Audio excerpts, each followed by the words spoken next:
Olá, leitor da Gazeta.net, internauta.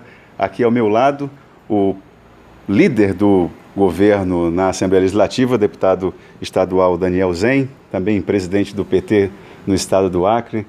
Daniel, foi acordado na Frente Popular que temos aí 3 nomes. O Partido dos Trabalhadores está colocando o seu nome, o nome da vice-governadora Nazaré e do prefeito Marcos Alexandre e também por fora o Emilson Faria, secretário de Segurança Pública. Bom, você tem defendido a tese de que a novidade do processo eleitoral de 2018 é a forma como isso está sendo conduzido, né? Mas, na verdade, nós vamos o quê? Colocar três nomes para se estapear, para, na verdade, o nome escolhido ser do Marcos Alexandre, é isso não? Ou essa é a resposta óbvia? Eu acho, tá, assim, que uma das grandes características da Frente Popular foi sempre tentar enxergar além do óbvio, né? Porque quando a gente pergunta hoje para qualquer pessoa, e se você me perguntasse hoje, assim, na condição de dirigente partidário e essa decisão dependesse só de mim, você dissesse, Daniel, quem você escolheria para ser o candidato a governador em 2018? Eu ia dizer o Marcos Alexandre, né? Por quê? Porque é um grande prefeito, um grande companheiro, um militante exemplar, vem de 2 eleições majoritárias com uma votação expressiva, e o mais óbvio é que a gente escalhe o melhor jogador, é o Neymar. É o goleador. É o Neymar da Frente Popular, né? Agora, nós sempre enxergamos além do óbvio. O próprio Marcos Alexandre, quando nós escolhemos ele para ser o candidato a prefeito, ele não era o óbvio, né? Nós tínhamos ali, na época, o Tião Bocalon, candidato da oposição, com 60% nas pesquisas. A nossa camarada Perpétua Almeida aparecia com 30%, mais ou menos. E o Marcos, na primeira pesquisa, apareceu com 3%. Então, se a gente fosse considerar só isso, óbvio, a gente nunca teria tido o Marcos candidato, muito menos prefeito, e que dirá um prefeito reeleito, né? E hoje a gente tem ele como uma grande liderança jovem, né, da Frente Popular, que faz parte dessa nova geração, desse processo de renovação no qual nós sempre apostamos. E agora a gente tentou inovar um pouco também, né, colocar, né, o Marcos realmente é um pré-candidato muito bem posicionado, mas eu acredito muito no potencial do Emilson, também nosso secretário da Nazaré. Sou suspeito para falar de mim mesmo, né? Mas fiquei muito honrado, né, de ter o meu nome colocado nesse rol aí, seleto, né, de 4 companheiros, 3 do PT e 1 do PDT. E digo que eu acho que é importante a gente acreditar nesse processo, né? Eu, sinceramente, se eu achasse que era um jogo de carta marcada, eu seria o primeiro a pedir para tirar meu nome disso, até porque eu seria um candidato natural à reeleição, né, a um segundo mandato de deputado estadual, e de repente não precisaria, né, ter um nome colocado aí.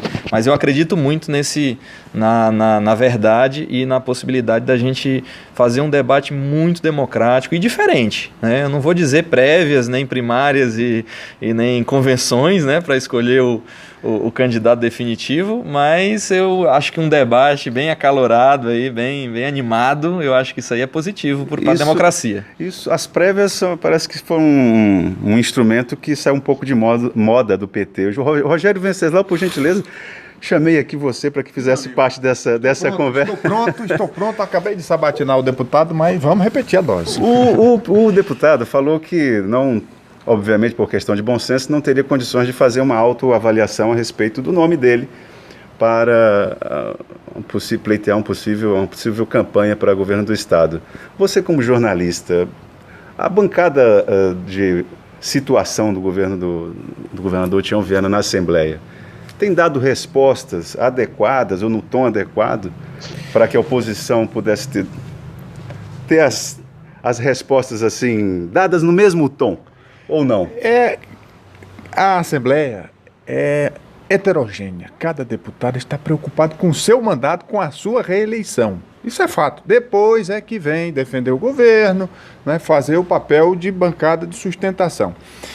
Quanto ao deputado dizer que não pode fazer uma avaliação de si mesmo, É o normal, qualquer pessoa diria isso. Mas ele tomou gosto de ser candidato a governador. Olha o sorriso.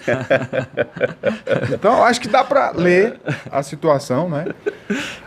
Daniel, Rogério, não me comprometa, Rogério. Daniel, o governador Tião Viana, quando se elegeu pela primeira vez governador do Acre, ele colocou como bandeira uma bandeira perigosa, que foi a bandeira da industrialização. Uhum.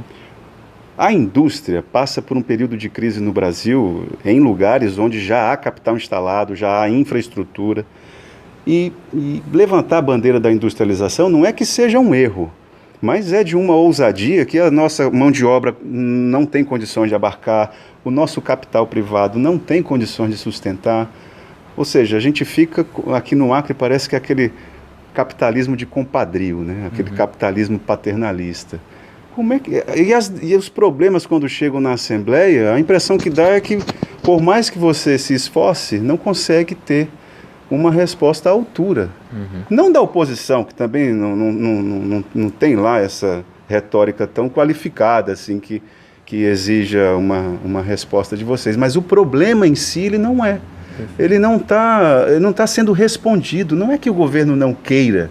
É que parece que não tem os instrumentos adequados. Olha, Tan, na verdade, o que a gente vê sobre essa... O governador, ele apostou certo quando ele aposta numa proposta de industrialização do Estado, mas não de qualquer indústria. Porque, por exemplo, nós não temos jazida de minério de ferro, não adianta eu dizer que um dia nós vamos ter uma indústria automobilística aqui, por exemplo, que é muito pouco provável que um dia isso aconteça. Mas produzir frango, porco e peixe não é nada inovador também, né? Mas é aquela coisa, o nosso estado ele tem uma vocação agroflorestal, né? Agro-silvopastoril, vamos dizer assim. Então, o que são nossos principais ativos? A nossa floresta, o nosso campo.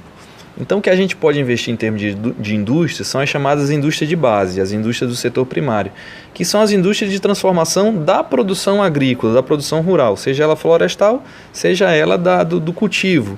Então, quando a gente vê hoje, por exemplo, os dados que foram divulgados ontem pelo IPEA, que estamparam as capas dos jornais de hoje, que o estado do Acre foi o que mais cresceu proporcionalmente na produção agrícola nos últimos 2 anos e no crescimento bruto, sem contar a questão da proporção, ficou em 9º lugar, a gente observa que tem uma aposta correta.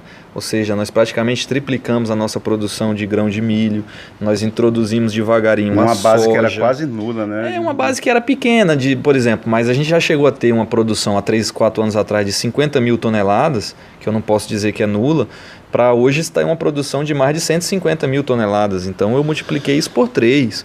Né? A gente observar a nossa pecuária, que é muito forte e é preciso ser valorizada, a pecuária de corte, a pecuária bovina.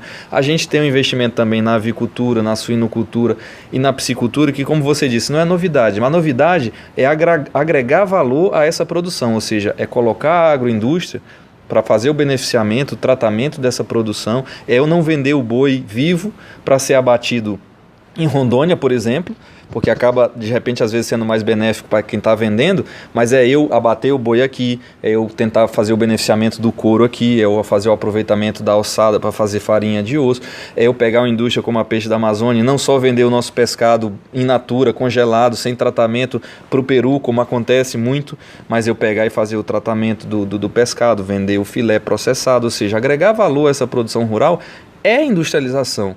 E é essa indústria que gera mais emprego, gera renda, gera um emprego de mais qualidade, com salários melhores. Não adianta a gente achar assim que nós vamos ter grandes e mega indústrias, porque talvez a gente não tenha.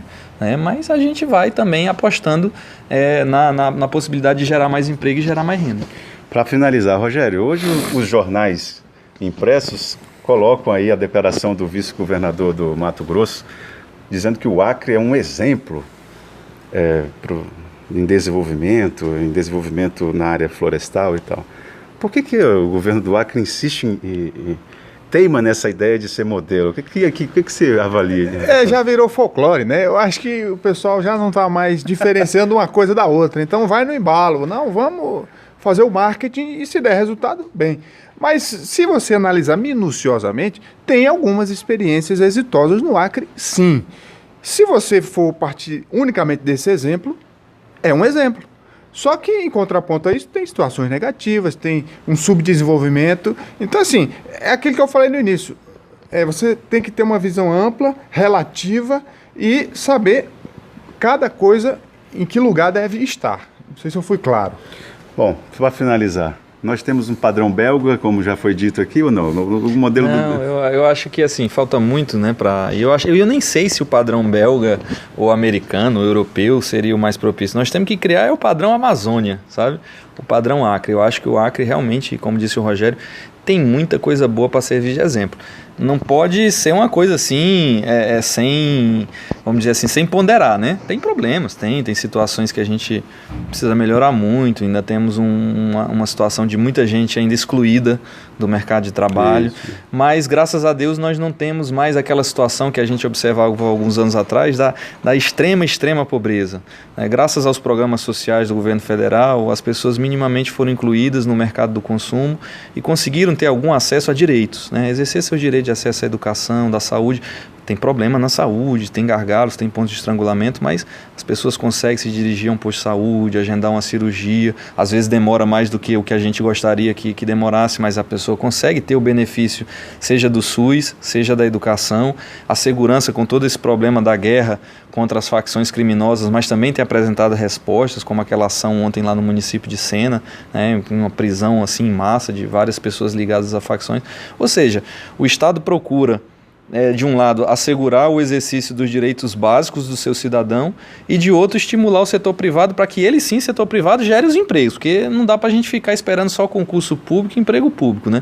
Mas eu costumo dizer que se tem um exemplo, se é que a gente pode dizer que nós somos exemplo, e eu acho que somos, como disse o Rogério, em algumas coisas, em outras não, mas eu acho, Itan, que a gente merece um estudo porque o estado mais socialista do Brasil e talvez a experiência mais socialista do mundo real que possa ter acontecido não é na União Soviética, não é na cortina de ferro, é aqui no estado do Acre.